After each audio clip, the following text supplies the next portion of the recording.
डमड डमड डमड demon Ninad वड्डमर्वयम चकार चंड तांडवम तनोतु नः शिवः शिवम। ये है हमारी हुडी और यह है शिव जी के तांडव रूप का वर्णन करने वाली हुडी है, जिसको आप हमारे अर्पण मर्चेंडाइज स्टोर पर जाकर खरीद सकते हैं। और क्या है अर्पण पर, देखिए मैं आपको दिखाता हूँ। All religions are not the same. यह आपको बताती है सारे धर्मों और मजहबों का, विशेषकर धर्मों और मजहबों के बीच का अंतर एक वैज्ञानिक नैरेटिव में। और ये पुस्तक अब अमेज़ॉन पर उपलब्ध है, आपको उसका लिंक नीचे मिल जाएगा। नमस्ते, मैं हूं संजय दीक्षित और आप देख रहे हैं द जयपुर डायलॉग। बात करेंगे हमारी प्रिय नेता, जी हाँ, बहुत ही अधिक प्रिय नेता वसुंधरा राजे जी की। अब आप कहेंगे कि भाई वसुंधरा राजे जी तो कुछ कर नहीं रही हैं, आप क्या चाहते हैं?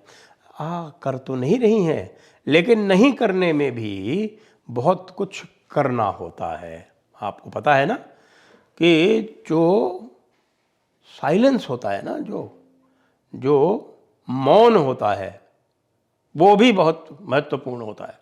जैसे आपको बताऊं, हमारे यदि आप मांडुक्य उपनिषद पढ़ेंगे तो उसमें बताया गया है कि जो शब्द है ओम, उसमें एक बीच में मौन आता है, उस मौन का अत्यधिक महत्व है। तो इसी तरह से वसुंधरा राजे के मौन का भी अत्यधिक महत्व है। वैसे तो आज वो दिखाई पड़ी थी, कहाँ दिखाई पड़ी थी? विधानसभा में। किस लिए?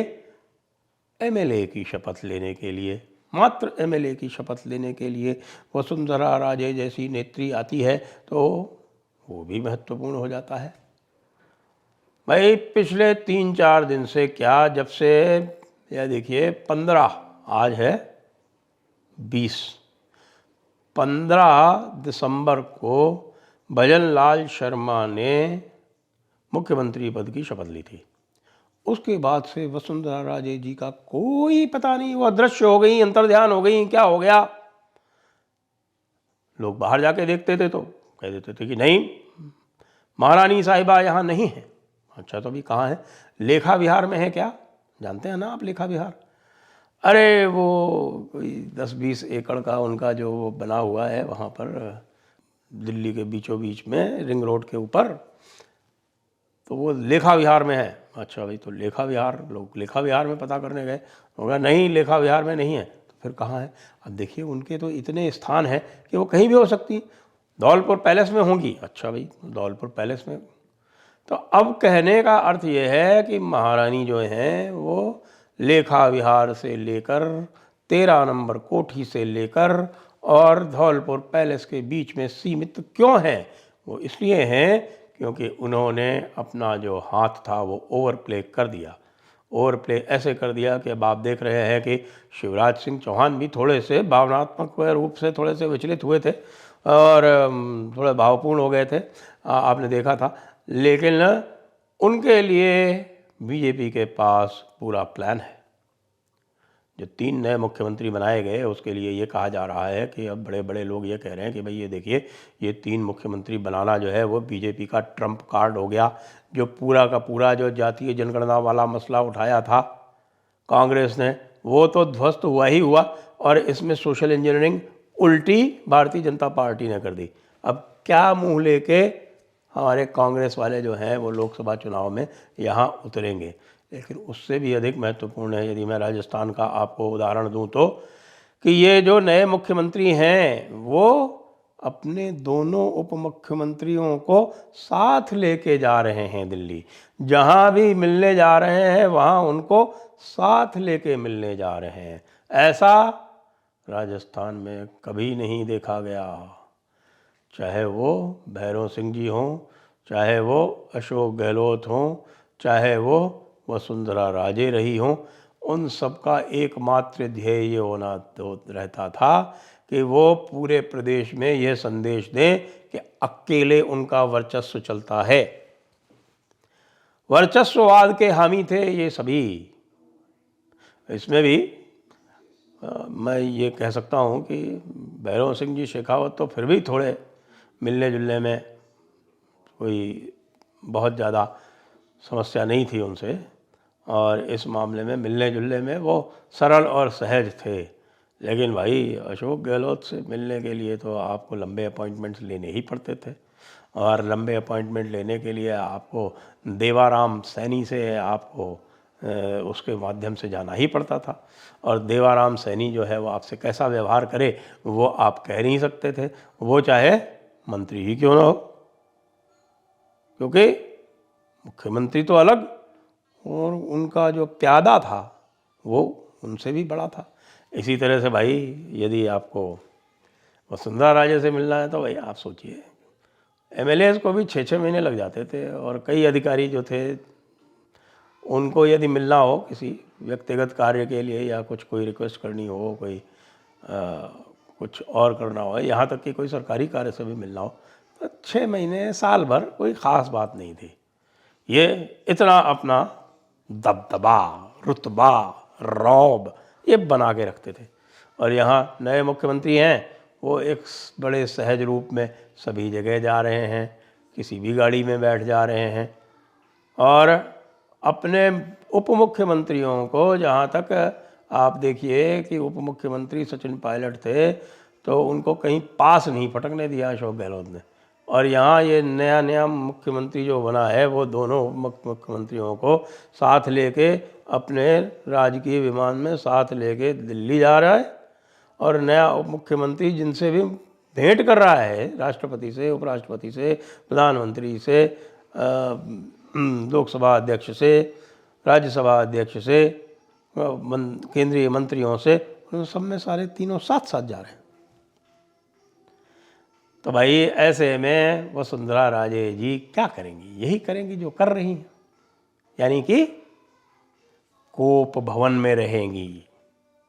इसको अंग्रेजी में बोलते हैं सल्क करना। अब तो महारानी के पास सल्क करने के अलावा और कोई तरीक़ा इसलिए भी नहीं है क्योंकि उन्होंने जो पूरी की पूरी नाटकीयता भरा जो सारा कार्यक्रम किया भजनलाल शर्मा जी के शपथ ग्रहण के पहले, और शपथ ग्रहण के पहले तो क्या कहें, उनके मुख्यमंत्री निर्वाचन की घोषणा के पहले, यानी 13 दिसंबर के पहले जो कुछ भी उन्होंने किया उसका परिणाम यह है कि अब उनको दिल्ली से पूरी तरह से अनदेखा किया जा रहा है, क्योंकि दिल्ली को पता चल गया है कि कौन है खरा और कौन है खोटा। मैडम तो हमेशा से यही दिखाने का प्रयास करती रही हैं कि भाई Rajasthan is Vasundhara and Vasundhara is Rajasthan, no Vasundhara no Rajasthan. ऐसा तो कई बड़े बड़े नेता भी कह चुके हैं कि वसुंधरा के बिना तो राजस्थान में बीजेपी कल्पना ही नहीं की जा सकती। बीजेपी इज वसुंधरा कह चुके, वसुंधरा इज बीजेपी कह चुके लोग बाग, यहाँ कहलवाया गया है उनसे। तो क्या कारण है कि भाई शिवराज जी जा रहे हैं, उनको दिल्ली में पूरा मान सम्मान मिल रहा है, शिवराज जी को एंटरटेन किया जा रहा है, शिवराज जी से बड़े से बड़े नेताओं की सबकी भेंट हो रही है, उनको बड़े सहज रूप में लिया जा रहा है, उनके लिए आगे की योजनाएं बताई जा रही हैं, कुछ मीडिया बता रहा है, कुछ अन्य लोग बता रहे हैं, और महारानी हैं, उनको कोई दिल्ली में पूछ ही नहीं रहा है। और जब दिल्ली में कोई पूछ नहीं रहा है भाई, तो यहाँ जयपुर में भी कोई नहीं पूछ रहा है।